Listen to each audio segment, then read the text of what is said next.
Début des années 2000, un homme se fait appeler l'empereur des manuscrits. Son idée, convaincre des milliers de gens d'investir dans des livres rares de Balzac ou Zola. Ça a l'air noble, ça a l'air sûr, mais 18 000 épargnants plus tard, tout s'effondre. Et au final, 1 milliard d'euros s'envolent. C'est la plus grosse pyramide de Ponzi en France, et je vous raconte son histoire. Pour le moment, on a tout perdu. Combien? 70 000. La société s'appelle Aristophil. En gros, on te proposait de mettre ton argent contre 8 à 9% de rendement garanti.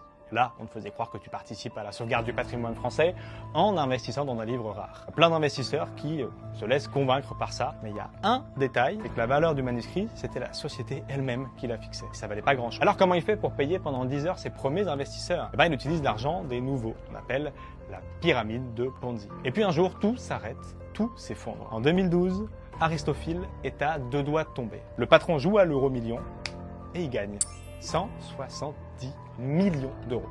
Un jackpot qui lui permet de prolonger le système pendant 3 ans, jusqu'en 2015.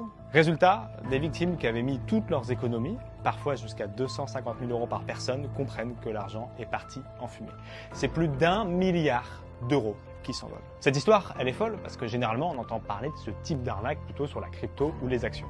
Mais là, c'est juste avec des livres. La leçon, quel que soit le support, le placement ou quoi que ce soit qui promet un rendement élevé et garanti, ce n'est pas de l'investissement. C'est presque toujours une illusion, surtout quand c'est opaque. Alors, n'y allez jamais. Et moi, je vous tiens au courant sur l'issue du procès qui devrait tomber début octobre.